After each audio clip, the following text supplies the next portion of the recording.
I still remember that evening like it happened yesterday, the way the lights flickered softly above our table at that fancy restaurant my son had chosen for his wife's birthday, the laughter from other tables mixing with the faint music, and me sitting there quietly, smiling even though my heart was already a little heavy because I could sense the coldness in my daughter-in-law's eyes, the way she looked at me like I didn't quite belong, but I told myself not to ruin the moment, not to think too much, because my son, my only child, had begged me to come, saying, "Mom, please, she really wants you there," though deep down I knew it wasn't true. I just wanted to believe that maybe tonight, after years of feeling like a guest in my own family, things would be different, maybe this dinner would finally bring us closer. So I dressed up in my nicest floral dress, the one my late husband used to say made me look like spring itself, and I walked in with a small gift wrapped neatly in gold paper, my hands trembling slightly as I held it, because I wanted so much to make her smile, to feel part of them, but the moment I stepped in and saw her expression, I knew it wasn't going to be easy. She gave me a polite hug that felt like a handshake,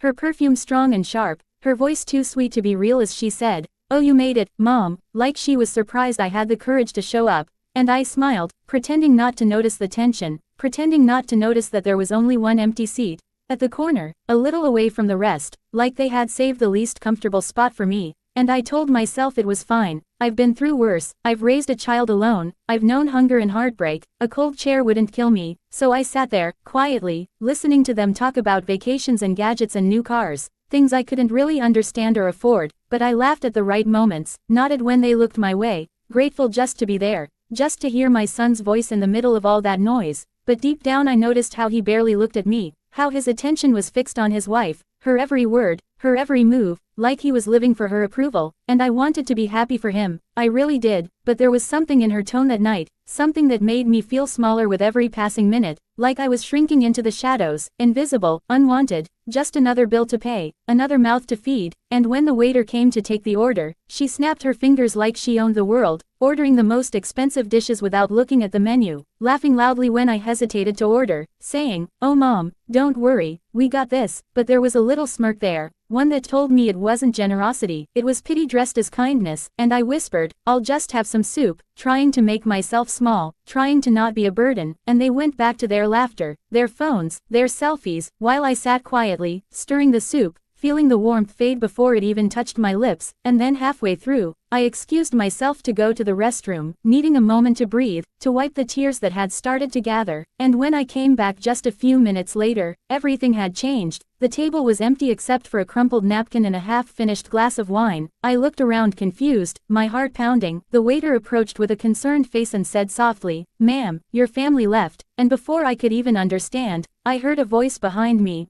her voice, sharp, loud enough for half the restaurant to hear, "Your mom's gone. Who's paying the bill?" And my heart sank, my knees almost gave out, because the tone in her voice wasn't confusion, it was mockery, a cruel joke meant to humiliate me, and I turned slowly to see her standing near the door with my son, her arms crossed, her face smug, and he was just staring at the floor, saying nothing, like a boy caught between love and shame, and for a moment I thought he'd step forward, he'd say something, but he didn't, he just stood there frozen, and I felt something inside me break, not the kind of break you can hear, but the quiet kind that makes your soul tremble. I reached into my purse with trembling hands, pulled out the little money I had, money I'd been saving to buy myself new shoes because mine had holes, and I handed it to the waiter, whispering, "This should cover it," even though I knew it wasn't enough, and the waiter, kind man, shook his head and said softly, "It's okay, ma'am, someone already paid," but I could see in his eyes that he pitied me, that he knew what had just happened, and humiliation burned in my chest like fire. I walked past them slowly, not saying a word, not looking back, and when I stepped outside, the cold wind hit my face, mixing with the tears that had finally escaped, and I walked and walked, not sure where I was going, until I found myself sitting at the bus stop under a flickering streetlight,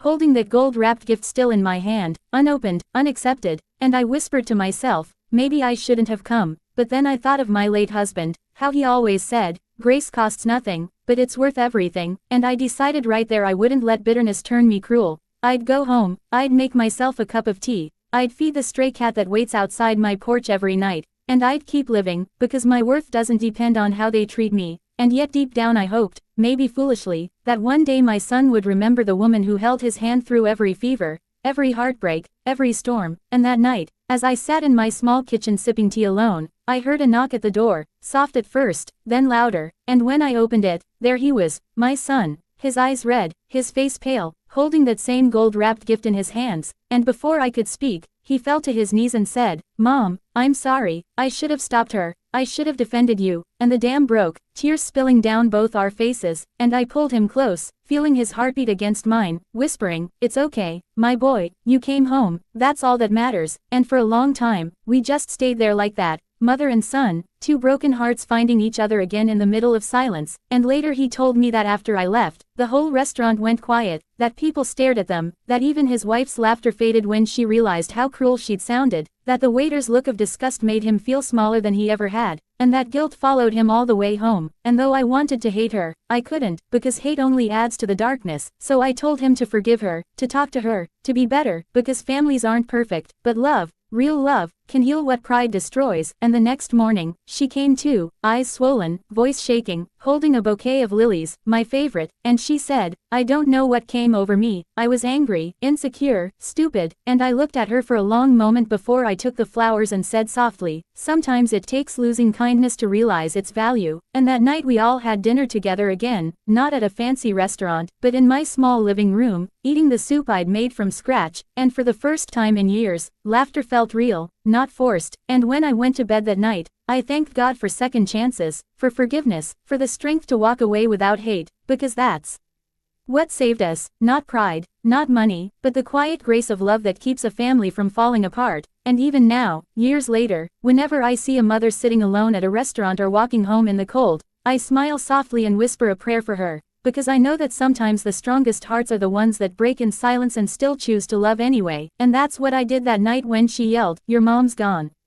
Who's paying the bill?" I chose love, and in the end, that love found its way back home. I thought that was where our story ended, but life, it seems, had a way of unfolding quietly, like the slow bloom of a flower you almost forget you planted, and in the weeks that followed that night, something began to change in our little world, something small but real, like the first light after a storm. The mornings no longer felt heavy, the silence no longer hurt as much, because my son started coming home more often, not just for dinner, but to sit with me, to talk, to laugh, to help me fix the things I used to do alone, and sometimes, when I'd hear the sound of his car pulling into the driveway, I'd rush to the window just like I used to when he was a boy coming home from school, my heart fluttering with the same warmth, and soon after, his wife began to join him too, at first awkward, her smile uncertain, her hands fidgeting with the edge of her sleeve, but slowly, little by little, she began to find comfort in the space she once made cold. She'd help me set the table, ask for my recipes, even compliment my old lace curtains, and though her eyes still carried traces of guilt, they also carried something new, humility, maybe, or love, the kind that grows when pride has burned itself out.